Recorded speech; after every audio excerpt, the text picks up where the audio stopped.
A partire dagli anni '80, un'idea ha lentamente preso piede nel mondo. Che la globalizzazione neoliberista, con i suoi meccanismi autoregolatori, avrebbe finalmente reso obsolete le vecchie istituzioni, come gli stati e gli eserciti, inaugurando un'era di relativa pace e prosperità. L'11 settembre e la crisi economica hanno reso evidente che quell'idea era per lo più un mito. Ma i segnali erano presenti da tempo. Da sempre i mercati si basano sull'aiuto statale e militare. Il passaggio dell'America da semplice repubblica a superpotenza economica in seguito alla Seconda Guerra Mondiale fu infatti segnato dalla creazione di una rete globale di basi militari senza precedenti nella storia. Stando al Base Structure Report del Pentagono, oggi queste ammontano a 716 in 38 paesi ed ospitano più di 250.000 soldati. A questo si aggiunge una presenza militare in 110 paesi del mondo. A un anno dalla sua elezione, Barack Obama ha approvato il primo budget militare del nuovo governo, pari a 680 miliardi di dollari, 30 miliardi in più rispetto all'ultimo budget dell'amministrazione Bush, e poco meno dei 787 miliardi di dollari stanziati dalla nuova amministrazione per arginare la crisi economica. Perché in tempi di crisi il budget militare continua a crescere? C'è un legame tra crisi ed espansione militare?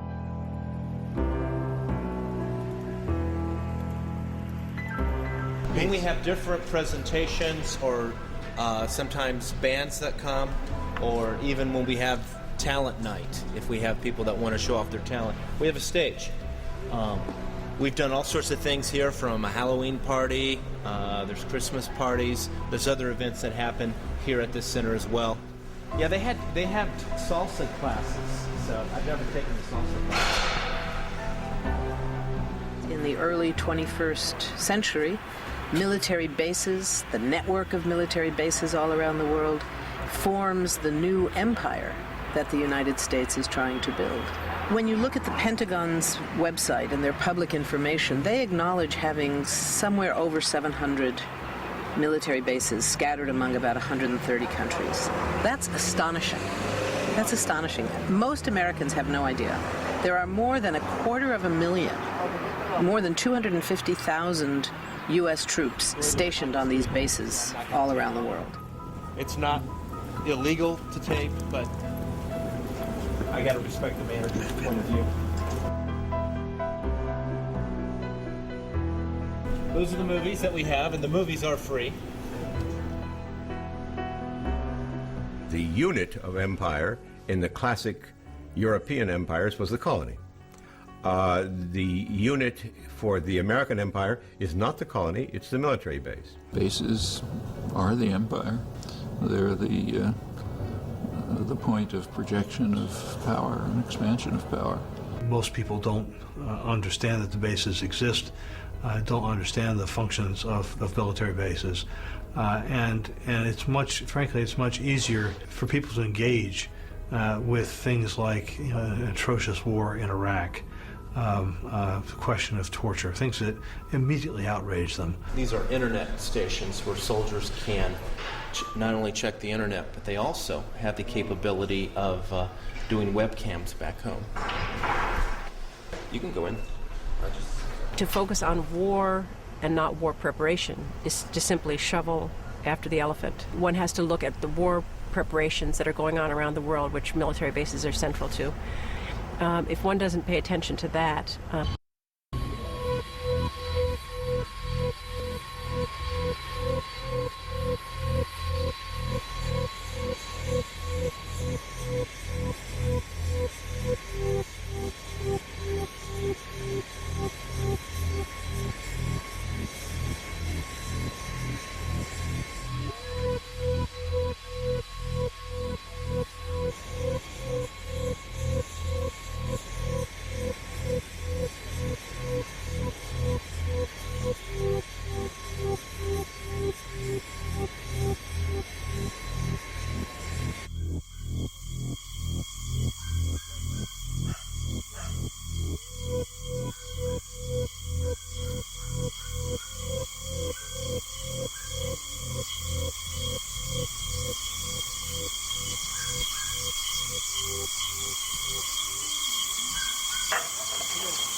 で米軍がそこに沖縄に入ってきたら大昔はこの鐘をねこういうので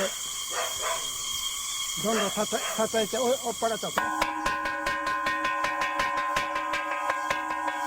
そしたらヤンキーってみんな追っ払う。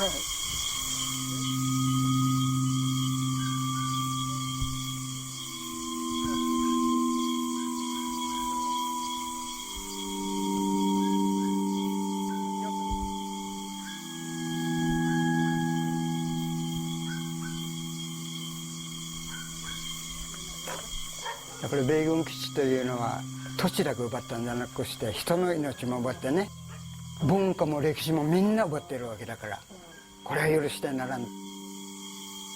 で世界の平和のために基地を使うとか言うけれども、朝鮮戦争っていうのがあったでしょ。ベトナム戦争、あるいはイラク、そこら辺をよく見ると必ず人を殺してるわけね。で人を殺すために自分たちの土地が使われるのに非常に心が痛い。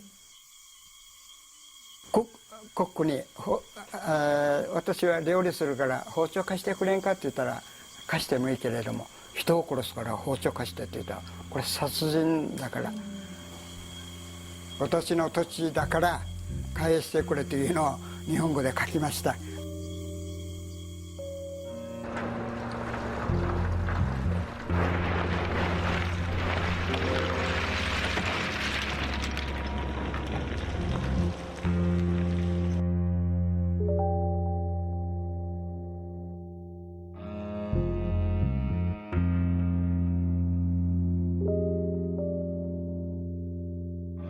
La seconda guerra mondiale segnò la nascita dell'impero di basi americane all'estero. Per la Germania, l'Italia e il Giappone, la sconfitta comportò una presenza americana permanente che continua fino ai giorni nostri.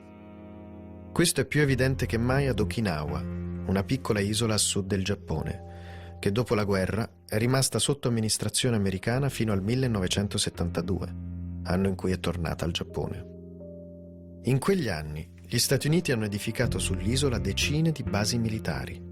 Insieme alla Corea del Sud, per via della sua prossimità alla Cina e a Taiwan, Okinawa è ancora oggi la principale roccaforte militare americana in Estremo Oriente, con 38 basi militari, che ospitano una forza di 35.000 soldati.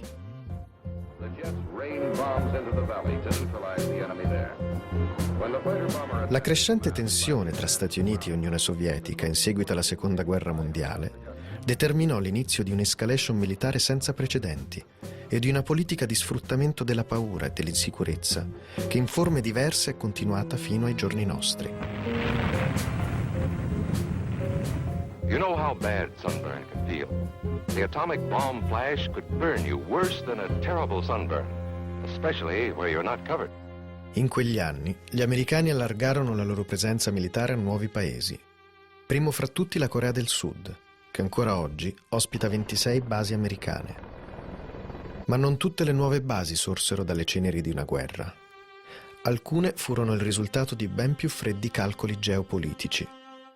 È il caso di Diego Garcia, una piccola isola nell'Oceano Indiano, parte dei territori britannici d'oltremare, i cui abitanti si trovarono involontariamente protagonisti dello scontro fra le due superpotenze.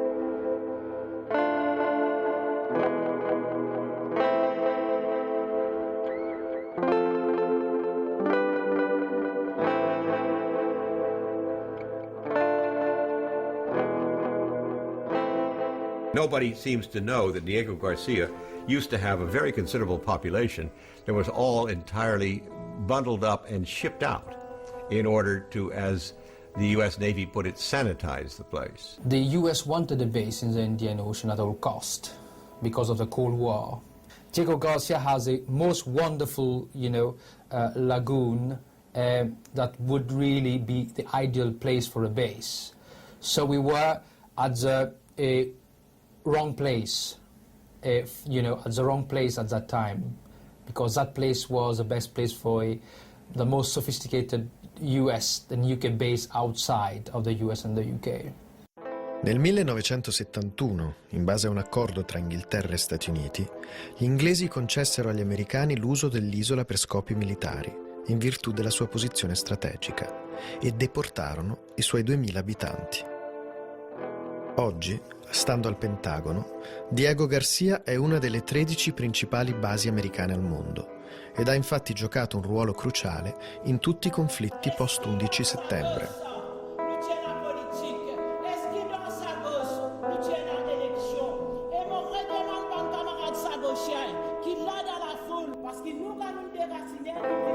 Gli esuli di Diego Garcia vivono oggi sparsi tra le Mauritius e l'Inghilterra, dove da anni portano avanti una battaglia legale per fare ritorno sull'isola.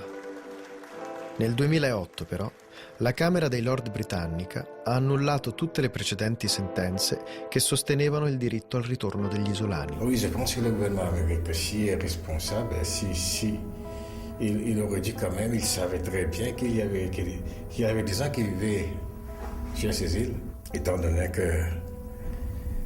qu'il voit tout ce qui se passe dans le monde. Je ne pense pas qu'il n'ait ignoré que nous étions à Diego Garcia. We had to suffer exile for defense purposes. And we paid that price, and that price is to be exiled from your homeland for the defense of the West. To a substantial degree, in one form or another, socialism has spread the shadow of human regimentation over most of the nations of the earth. And the shadow is encroaching upon our own liberty.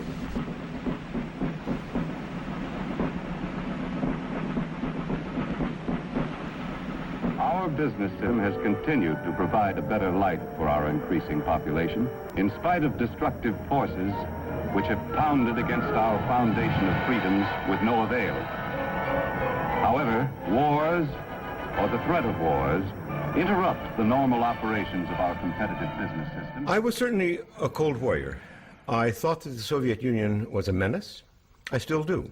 I still believe that we had every right to try and defend ourselves against the power of the Soviet Union. I began to change. I got new information after the collapse of the Soviet Union in 1991.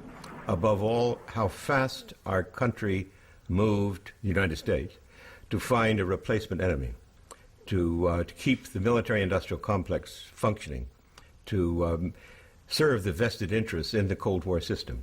I was appalled by this. I believe that we should have had, after the collapse of the Soviet Union, that eliminated any basis for this global apparatus. There was no further reason for it. It was irrelevant. Instead, they moved at once to find another enemy: China, terrorism, drug lords, even instability, anything to keep it going.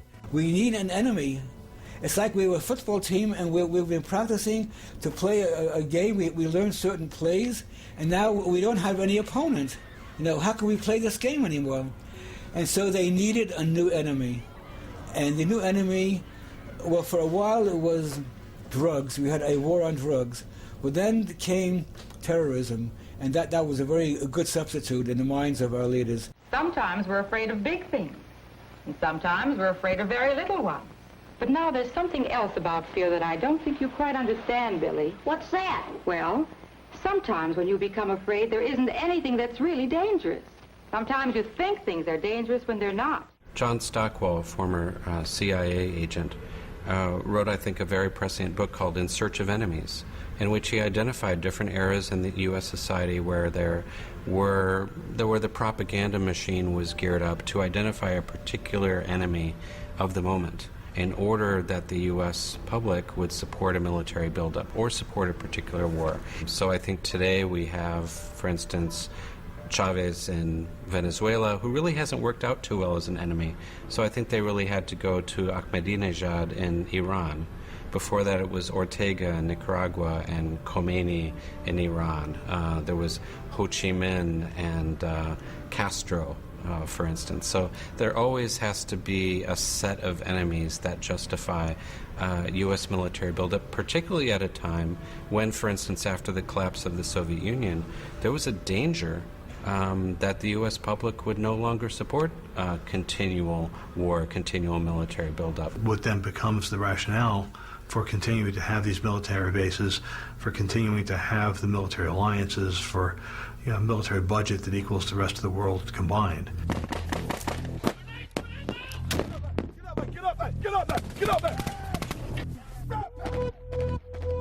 What a worldwide network of bases means that you have at your fingertips, if you are the Emperor of the West, the means of perpetual war. There's always somebody we don't like and somebody who must be stopped. Perpetual war for perpetual peace is being the American dream. Once we were launched upon empire, we would never look back. And we would always find a pretext to attack an enemy.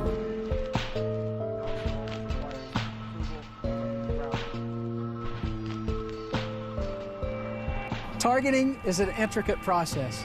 Many things are considered. We have advanced weapon systems with precision munitions, and we take care in matching the appropriate ordnance to produce the desired effect on a target.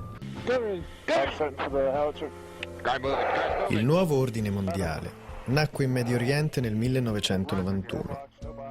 Dopo la prima guerra del Golfo, gli Stati Uniti riproposero la stessa strategia di espansione militare già adoperata dopo la Seconda Guerra Mondiale e durante la Guerra Fredda, instaurando una presenza militare permanente nella regione.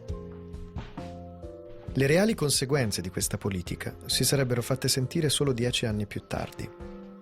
Nel 2001, Osama Bin Laden citò la presenza militare americana nella sua madrepatria, l'Arabia Saudita, come una delle ragioni del suo odio per gli Stati Uniti.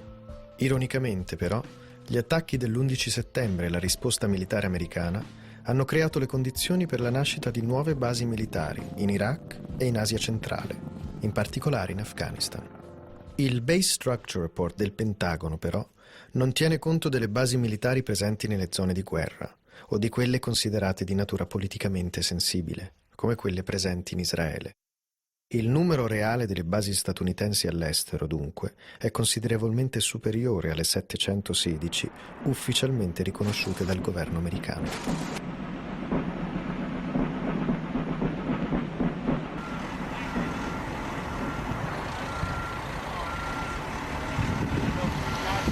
Before engineers and contractors can begin construction on buildings here at the 380th, they first need a good foundation to build upon. We are in charge of keeping the base clean, fence repair, concrete pads. The heavy repair shop is currently working on pouring a concrete foundation for the base's new temporary gym. This job requires the whole unit to come together to get the job done. The relationship between bases and war is a hand-in-glove relationship. Bases, most of the U.S. bases, I would say the majority, are the result of war. They are the booty or loot of war, in the sense that they were captured during wartime and never given back. When a very large, burly man comes and makes you an offer you can't refuse, you end up with a military base.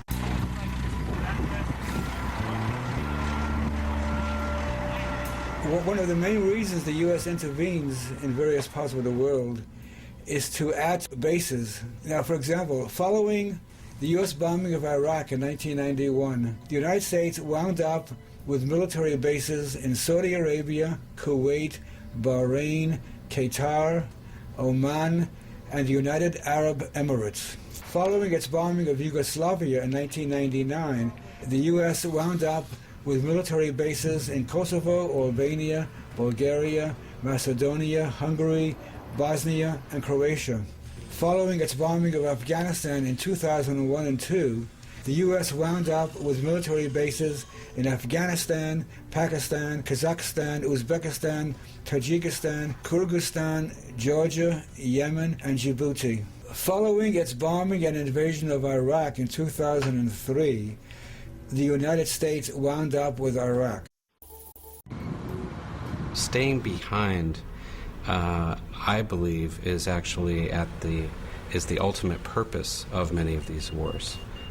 We used to think of military bases being built in order to wage the wars, and I think increasingly we see the wars themselves as convenient opportunities to station the bases. and to have a more permanent presence in countries such as Iraq, such as Afghanistan, such as Kosovo.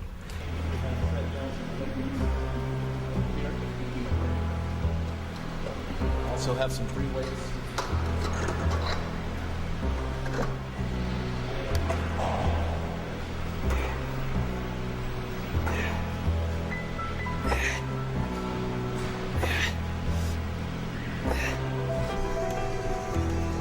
What we have in here is video games.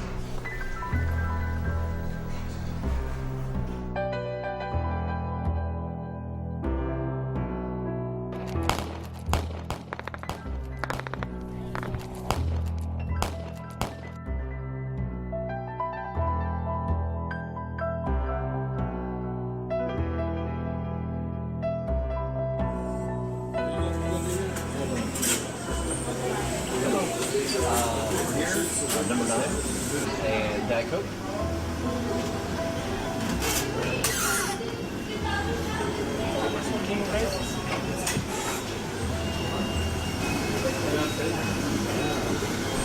Specialist Macintosh. I'm with 2-135 Task Force Bayonet, 1st Platoon. We run patrols daily, just keeping a safe and secure environment. I wanted to be in the Army for quite a long time.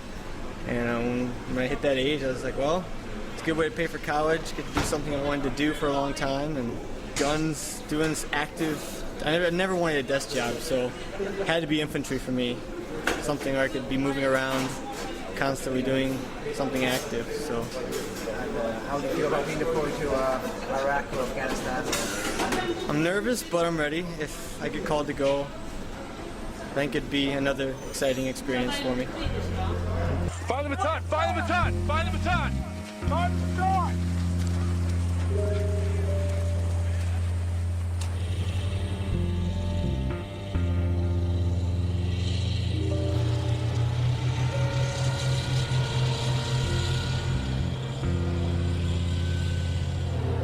Well, the U.S.-Japan Security Alliance is the cornerstone of America's defense posture in the Asia-Pacific. And you know, the United States is both a trans-Pacific and a transatlantic power. But we couldn't project that power without the men and women who serve here in Japan. As we look at the region, it is at peace, but we have threats like what we hear every day from North Korea. And the security mission is essential to continuing to undergird America's leadership and being prepared for the kind of challenges we face, but also to seize the opportunities for a better future.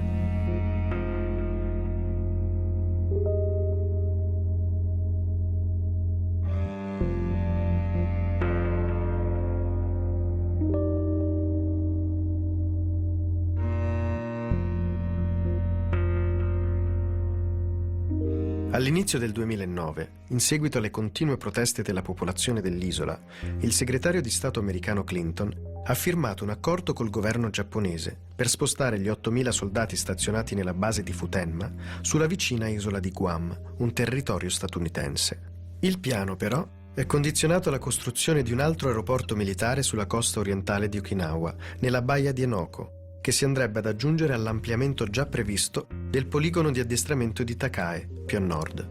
In poche parole, gli americani si impegnano a restituire un'area alla popolazione locale, ma solo a patto di averne altre 2 in cambio.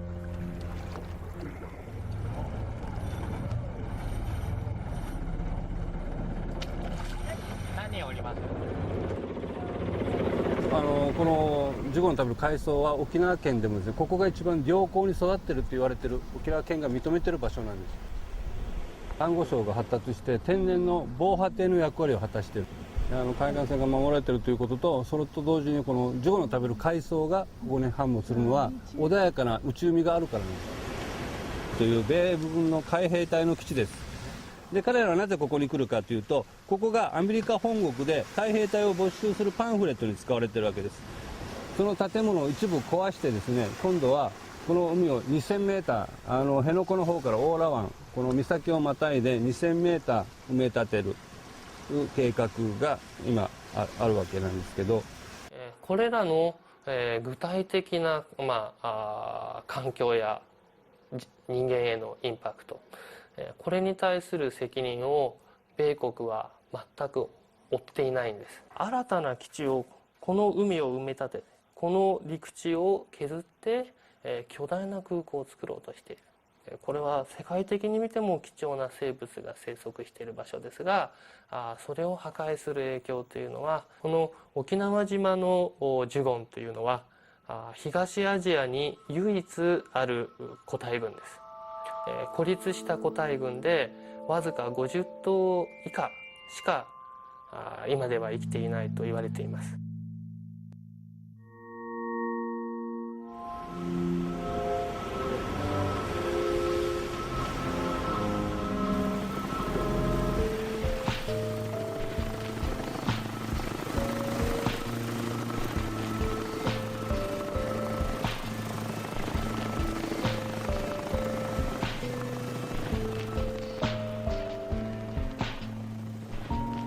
この森が、やんばるの森といって、沖縄で唯一大きな森です。もう本当に、この自然を僕らのものにしたい。ここは日本の国なのにアメリカの、旗が立っていて、私たちがここに入ることができないっていうのは非常におかしなことだと、考えています。今は本当にこのジャングルの訓練というのはここしかなくて、米軍はここを、離したくない、そういうようなところです。で、そのやんばるの森を守るために、そして私たち住んでいる住民の暮らしを守るために、今ここに座り込みを続けています。で、N4、ここが1、2、3、4、5、6、これが6つのヘリパッドです。3つが建設されている計画ですけれども、私たちがこうやって座っていることによって、工事が今ストップしているという状況です。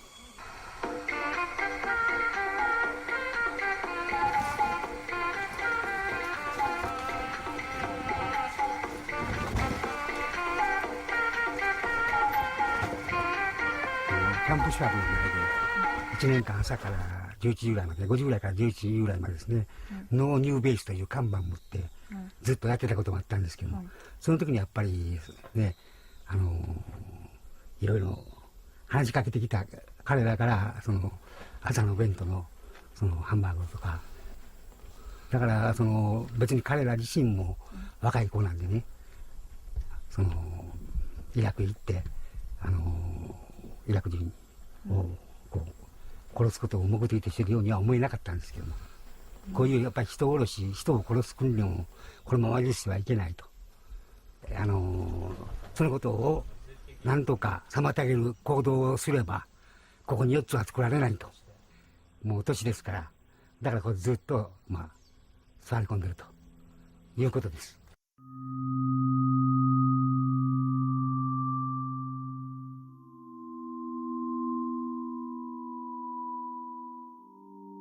We have a lot of challenges, but we also have some real opportunities.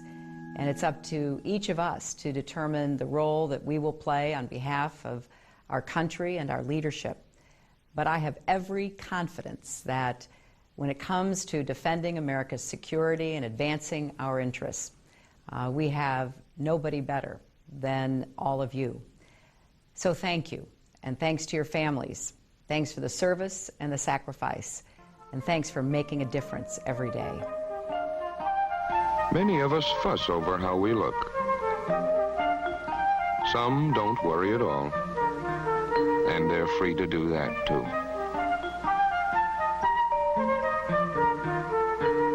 But only because others shape up, step forward, and serve our country.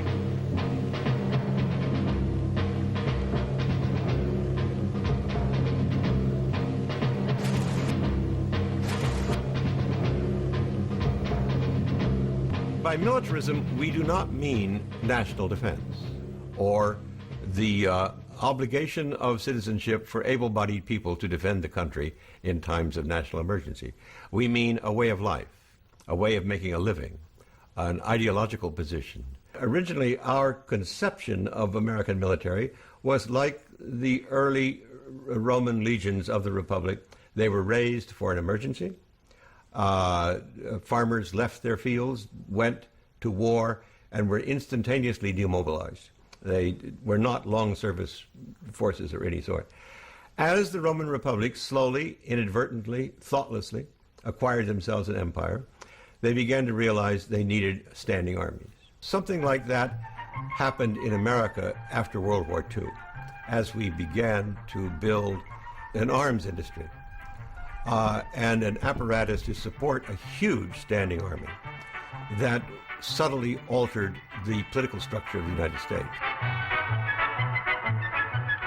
The authors of the U.S. Constitution made a strong point that the military had to be under the control of civilian leadership, that they always would present a threat to democracy because they are not a democratic institution, they're an authoritarian institution themselves.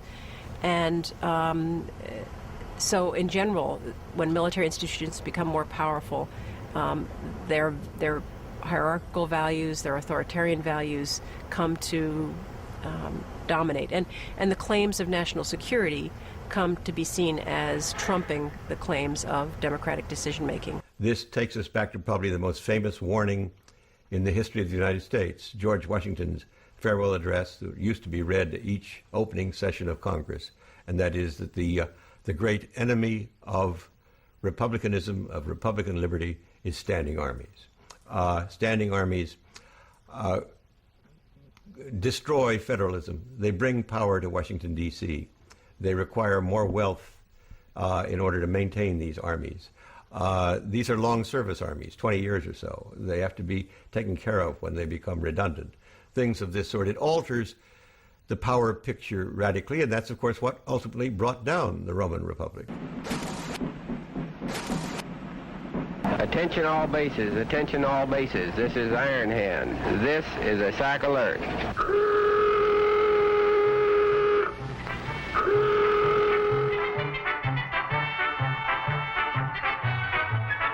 When we talk about the military-industrial complex, we have to include bases as a part of that complex. And observers have noted that there's something called a carry-on imperative. And the carry-on imperative is that institutional momentum, and it's based in part on profit, particularly when you privatize. There's a profit motive for these corporations who are helping to build and run the bases and provide the weaponry that is then stored at those bases. There's a huge number of corporations who are profiting by all of the equipment and the operations that go on. To protect the future of America, the defense techniques of tomorrow had to be discovered now. They were discovered in electronics. That is how SAGE and bursting computers into military service.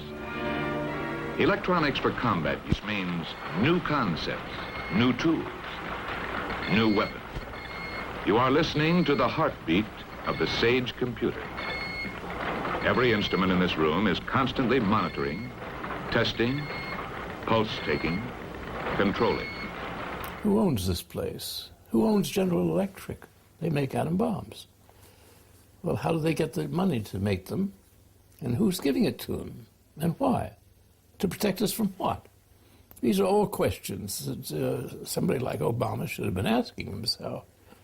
It just didn't happen, the empire. It was designed.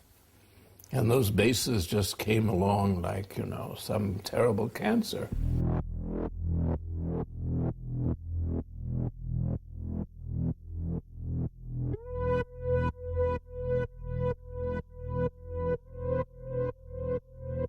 When you see how much money's at stake in the operations that go on every day, it's phenomenal. The number of flights that take off from Kadena Air Force Base every single day.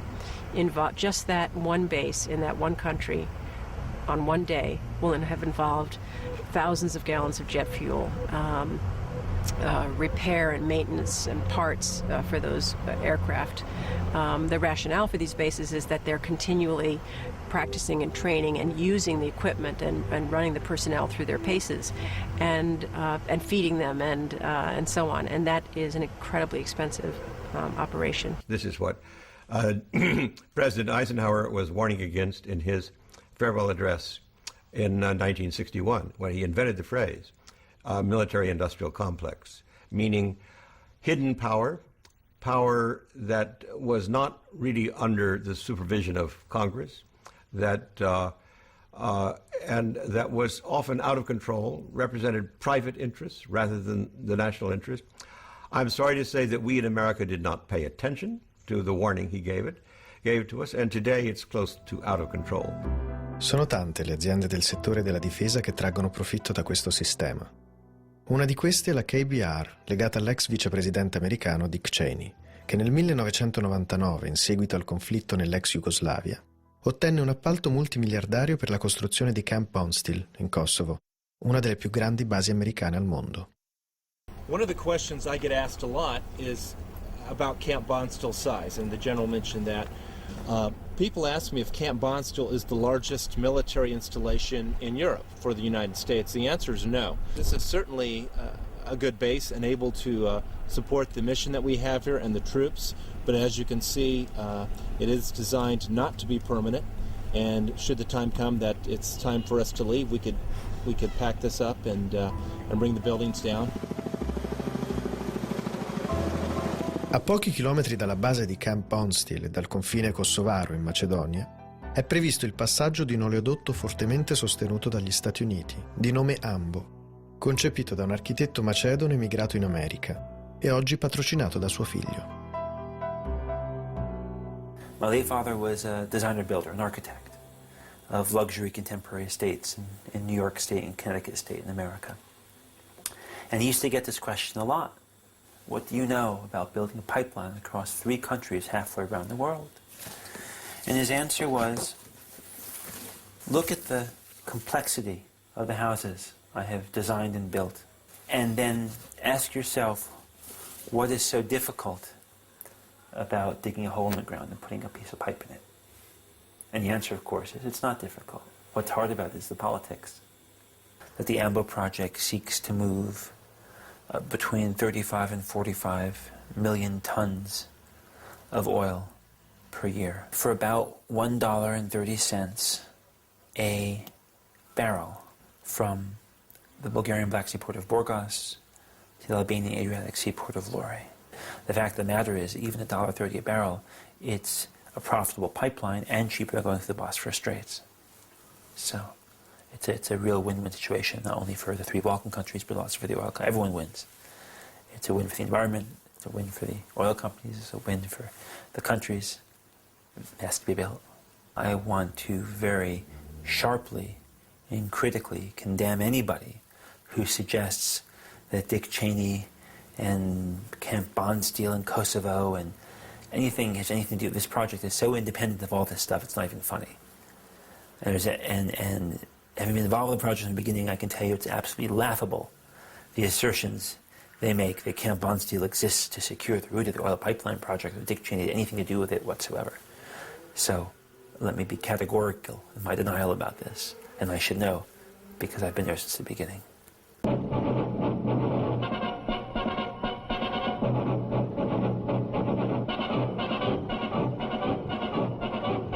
La KBR, però, oltre ad aver costruito la base di Camp Bondsteel, ha anche realizzato lo studio di fattibilità per l'oleodotto ed un suo ex dirigente è oggi a capo della Ambo Corporation.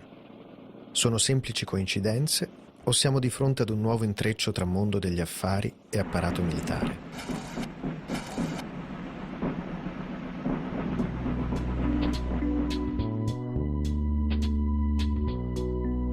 The United States consumes 1/4 of the world's oil every day, more than any other country, far more than any other country. The U.S. Department of Defense alone consumes as much petroleum as Sweden does on a daily basis. That's a huge amount that has to be procured day in, day out, 365 days a year. To safeguard that oil, the United States must have some capacity to protect it. And in this country, that job has been given to the military. And the military must have bases, naval bases, Air Force bases, and Army bases in the areas where the oil is located or along the supply routes. if you look at the map collectively, there's an almost contiguous string of U.S. military bases from Poland to Pakistan in this really strategic middle ground between the emerging economic competitors of the United States, the European Union on one hand, and China and Japan on the other. The U.S. has a formal policy of maintaining military dominance of the Persian Gulf area. It's called the Carter Doctrine. After President Jimmy Carter, he said protection of the flow of Persian Gulf oil is a vital interest of the United States, and to protect that flow we'll use any means necessary, including military force. To that end, he said we will need military bases in the Persian Gulf area, and he established military bases to support this policy of protecting the flow of Persian Gulf oil. And then wars were fought as well in line with that policy. East and West are united in pioneering a new frontier of progress, serving the interest of the Saudi Arabs, serving the interest of the United States, and demonstrating the vitality of the American system of free enterprise. A system which, from this new frontier, is pumping into the trade of the world oil, one of the materials that is making a truly great contribution to our modern civilization.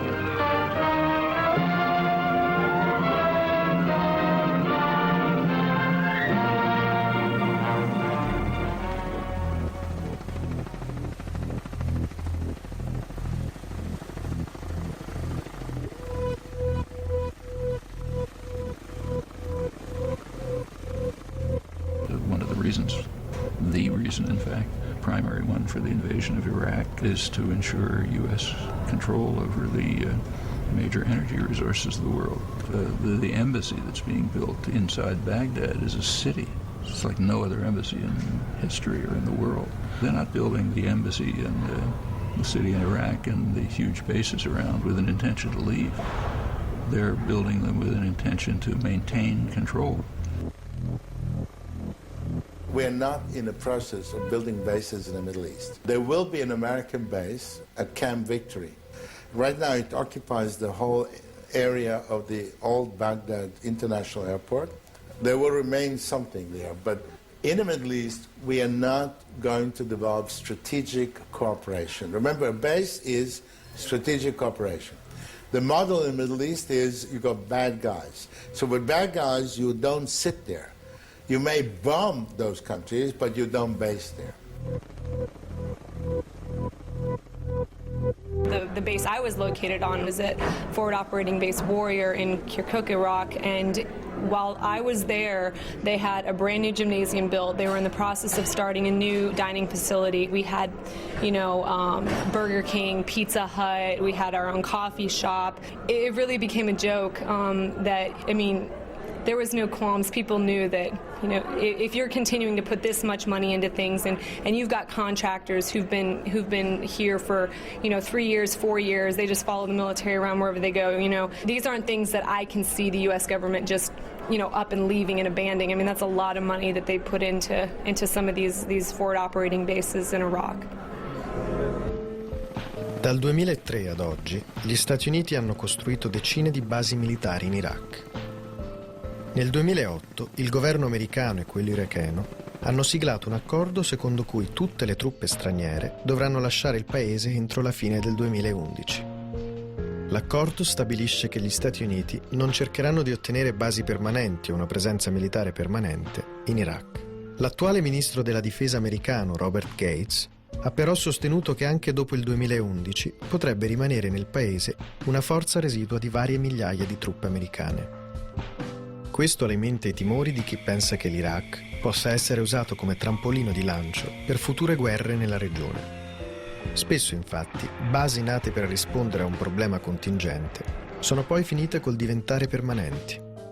La stessa base di Diego Garcia, nata per rispondere alla minaccia sovietica, è tuttora operativa ed ha infatti giocato un ruolo cruciale nella stessa guerra in Iraq. 3 familles, me, my dad, and Francesca. 1 bedroom. Très malheureuse. Okay.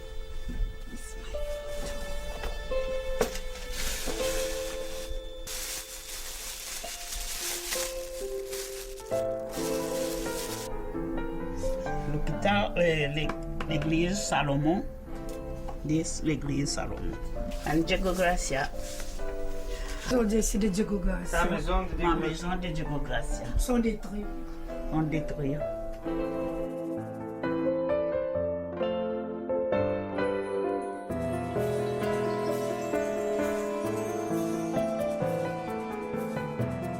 Our children are asking, where were you born, Mom? What is your name? What was the country? What were you doing on this island? And when they think about strangers are staying on these islands and it's not them, it's not for them anymore. They said in their feasibility study, that the island is not safe for the people to go there, to return there. But the thing is, Americans are living there and they have developed the island. And I even heard the island look like a little New York. And Americans are enjoying their lives there. Why should we not have the rights to go on our island and enjoy the same way they are doing?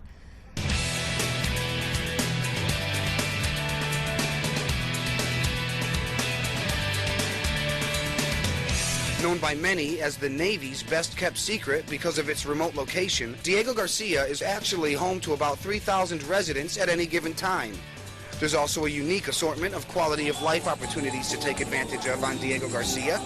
The island's athletic center is open round the clock with a wide range of workout equipment and a full-size gymnasium. Be sure to spend as much time as possible researching this informative website to help you prepare for what will certainly be a memorable assignment abroad.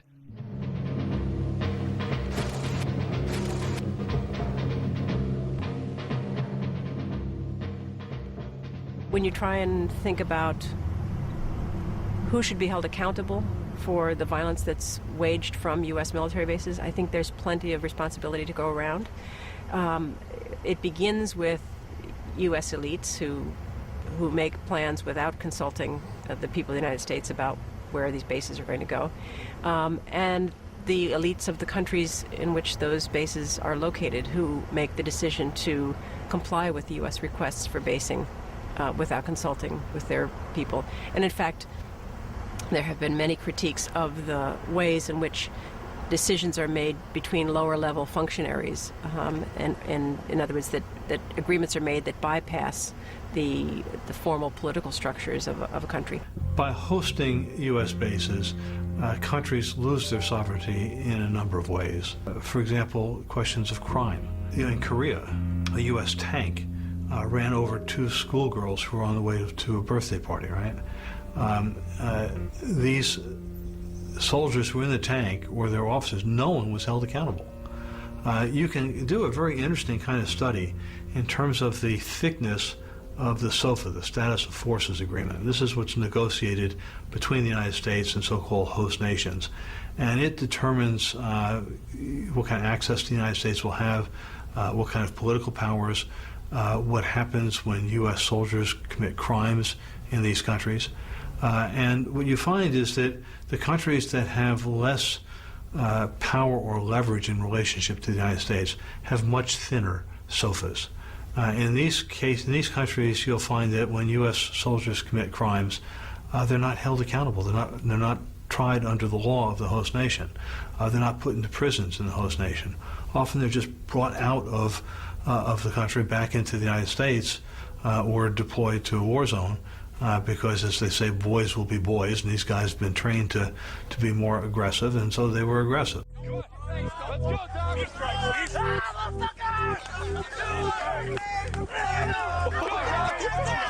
Come on, Dog!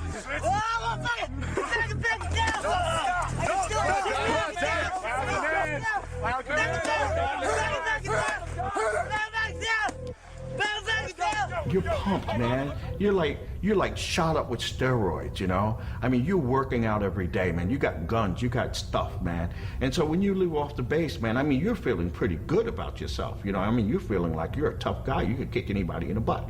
So coming into town with that sort of attitude and getting kind of drunk, and then somebody looking at you the wrong way, you know, you just knock the hell out of them, you know? And, you know, you're a soldier, you're a Marine. I mean, they like that stuff.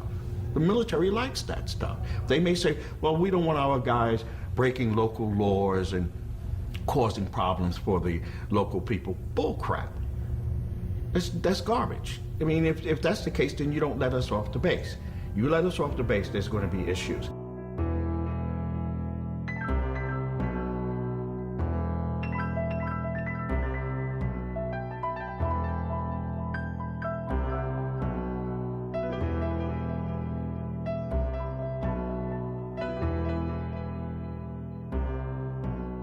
I heard on the news one day about a Okinawan girl had been raped by United States military men. And I was very upset over this because I remember how we sort of treated the Okinawan people when I was here as an 18-year-old. And eventually some peace activists got in touch with me, and they had a contact here in Okinawa. And when they found out that I had been stationed here, they let the anti-base people here know that there's an ex-Marine who was stationed here who's doing peace work now in America. And so they invited me to come back to do a week of lectures. So that was 1996, and that's when I came back. And as we moved around the island and I saw the bases were still here, I just couldn't believe it. It's almost like a cancer here for these people. They since the end of World War II, these bases have been here.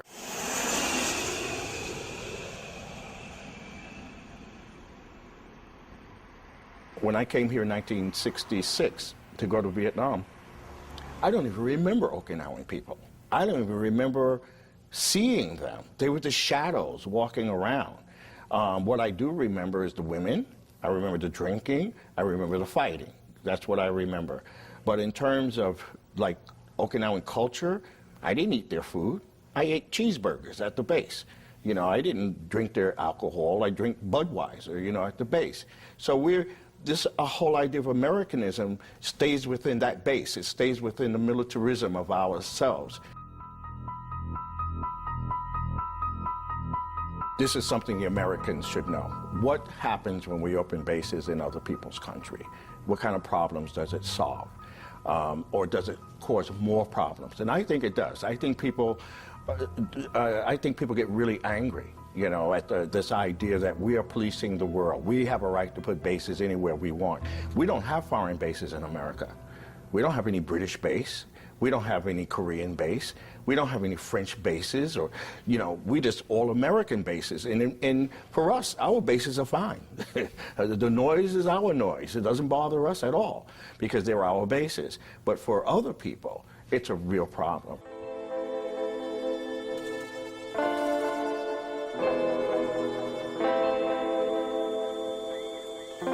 これが今までのね、米軍の沖縄における事件事故のことですね。一番もうどれでも大変なことでしたけれども、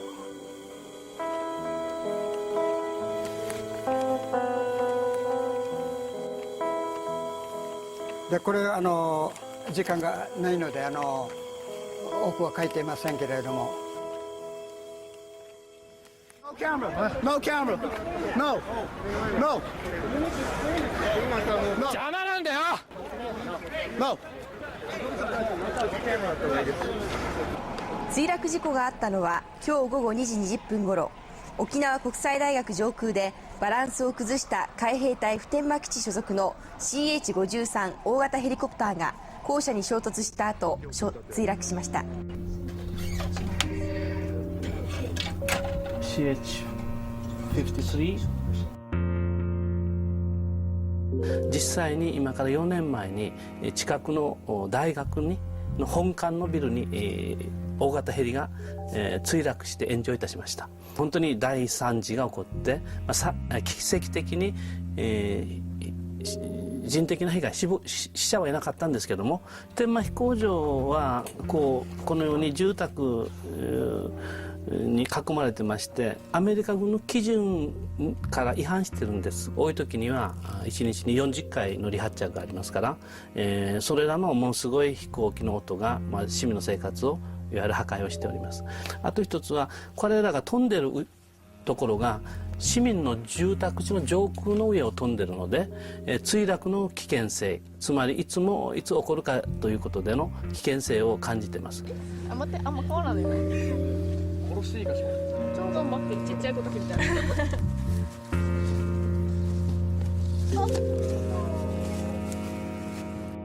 この普天間の基地の大きさとかも実際の大きさではないけどさ、だいたいこっちにメートル書いたりとかして、このやっぱりね、周りのところが周りにはたくさんあって。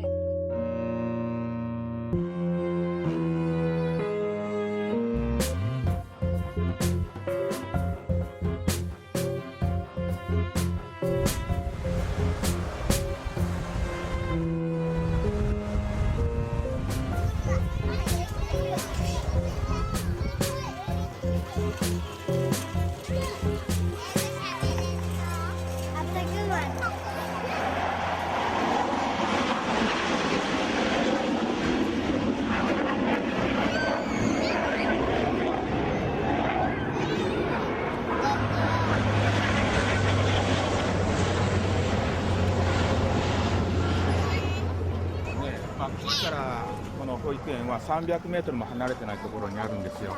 で、ここはって言って飛行機が離着陸するところなんですよね。ですから特に低空飛行で飛行機が飛んでくるんですよ。で、本当にヘリコプターなんか人の顔が見えるぐらい近づいてるんですよ、低空飛行。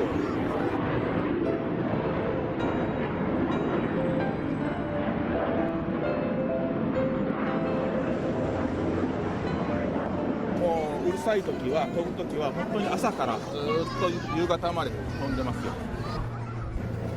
最初の頃は夜泣きがあったりで、園に来るのを怖い、嫌っていう子もいたり、沖縄国際大学に飛行機が落ちて、怖いなと思ったんですけれども、あれは大きい人たちが動くからまず自分で避難ができるということ。でもこの子たちは小さいから私たちが守らないといけない。どうやって守ろうかっていう怖さがあります。これ何かな？ボンボンでね。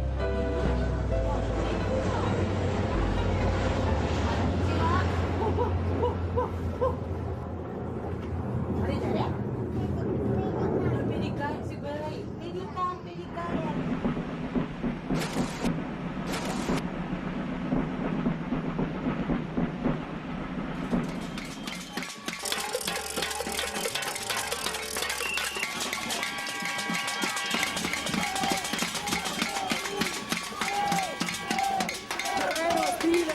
Perché sappiano che Vicenza non accetterà altre basi militari, ma non accetta neanche di vedere meccanismi di morte sui propri territori. E quindi siamo per lo smantellamento di queste strutture, perché chi ha le armi se ne vada ancora una volta a casa.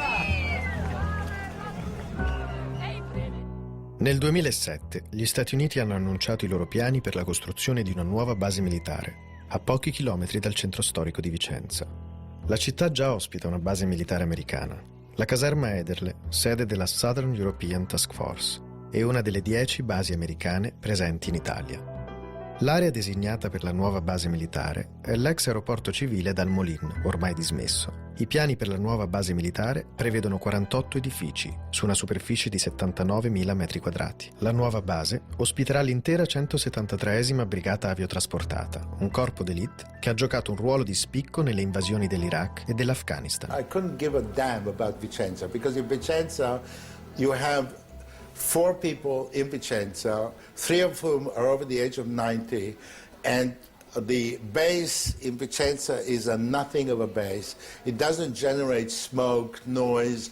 There are no planes landing. So anybody who complains of Vicenza, from my point of view, is a dirty commie, okay?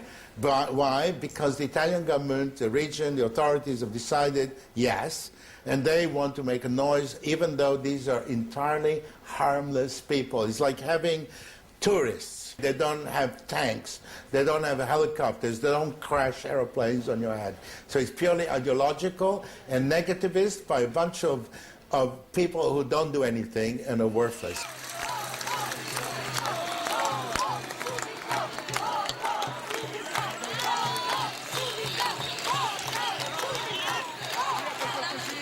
Nell'aprile del 2008 viene eletto sindaco di Vicenza Achille Variati, con la promessa di indire un referendum sulla costruzione della nuova base. Questo viene fissato per il 5 ottobre, ma pochi giorni prima il Consiglio di Stato boccia il referendum. Una consultazione è l'occasione per cui ciascuno di noi, ciascun cittadino, possa esprimersi, dicendo sì, dicendo no. Tutti, un diritto dato a tutti. Cosa c'è stasera che non va? È che a Roma qualcuno ha tolto a tutti il diritto di parlare.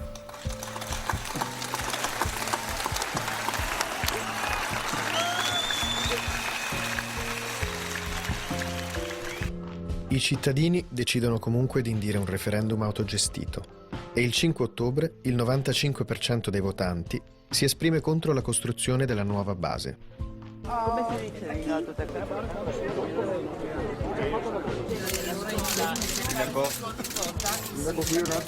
A me gli americani non stanno bene e lo vengo a esprimere qua, perché è quasi 70 anni che è finito la guerra, abbiamo ancora qui le truppe di occupazione. Ma nonostante la netta opposizione dei cittadini, il governo italiano decide comunque di permettere agli americani di andare avanti col progetto.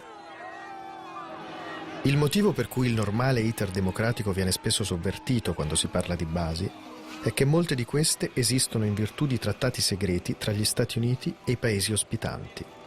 Nel caso dell'Italia si tratta del trattato bilaterale Italia-USA del 20 ottobre 1954, mai reso pubblico né ratificato dal Parlamento.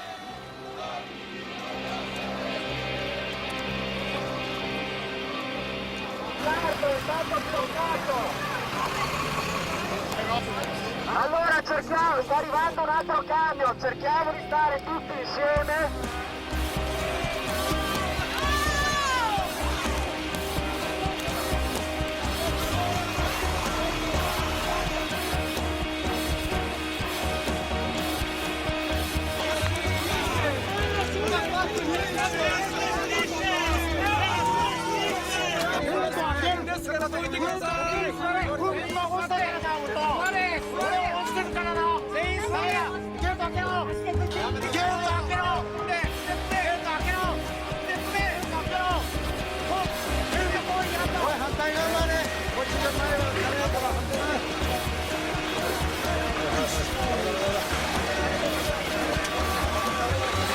俺たちが体止める理由分かる？こんな気持ちあなたに分かる？しかしな、僕らこんなにな、日本政府やアメリカ政府にいじめられてきてもな、俺たち沖縄の人がな、アメリカ人をこの歴史の中で殺したことがあるか、殺めたことがあるか、駆除暴行されな、ジェット機は落とされな、ヘリコプターは落とされな、この基地はそういう基地でしょう。この60年の苦しみをな、それに耐えてきているんだよ、僕らは。あなたは任務かもしれないな、我々はここでの歴史的な任務だよ。次の世代にこのような歴史を与えない。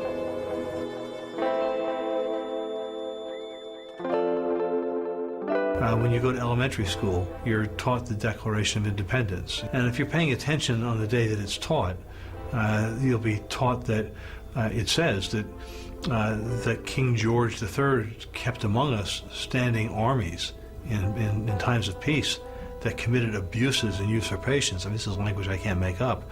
That this was a reason to declare independence from Britain and even to go to war.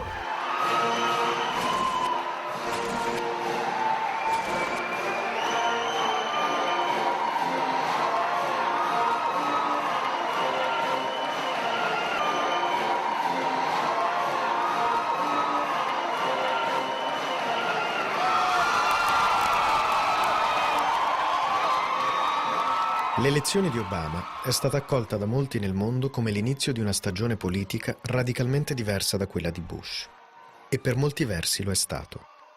Ma il continuo aumento del budget militare, l'intensificarsi della guerra in Afghanistan, l'incertezza sul destino delle basi militari in Iraq e i piani per la costruzione di ulteriori basi militari all'estero mostrano quanto sia difficile per qualunque presidente scardinare le politiche che favoriscono l'enorme complesso militare industriale e perpetuano l'egemonia degli Stati Uniti sul resto del mondo. We have been compelled to create a permanent armaments industry of vast proportions. In the councils of government, we must guard against the acquisition of unwarranted influence by the military-industrial complex. The potential for the disastrous rise of misplaced power exists and will persist. Nel 1961 il presidente Eisenhower mise in guardia il mondo dal pericolo rappresentato dai crescenti interessi commerciali dell'industria bellica. 50 anni dopo, il suo avvertimento è più attuale che mai. Gli Stati Uniti ora devono scegliere: destinare le poche risorse disponibili al consolidamento delle istituzioni sociali e democratiche del paese o continuare a nutrire questo apparato parassitario che per definizione potrà soltanto produrre nuove armi e nuove guerre.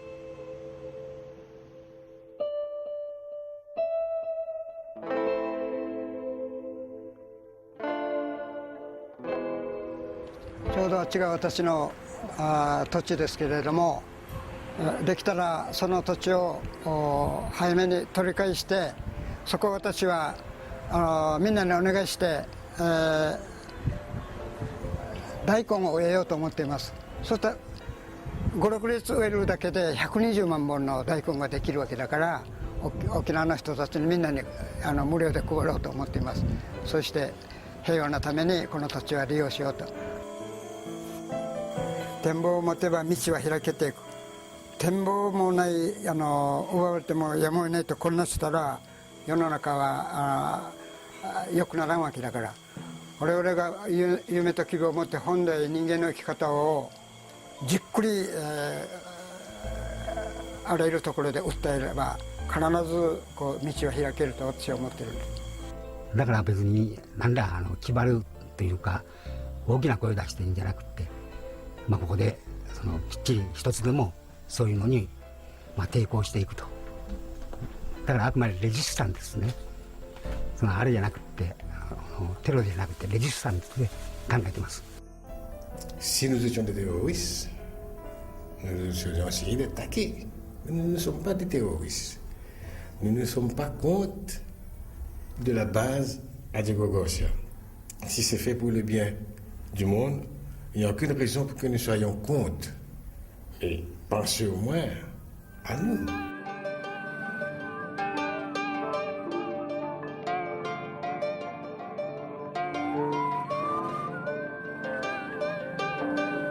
We're here to provide a safe and secure environment for everybody, regardless of what ethnic group they are, and to make sure that people have the freedom of movement, that kids can go to school, that people can go to work, and people can sleep safely. And we would like to see Kosovo develop and continue to grow. And there will be a point where K4 is no longer needed, and we look forward to that day. Okay. Any questions? Anything else? Did you get everything you needed?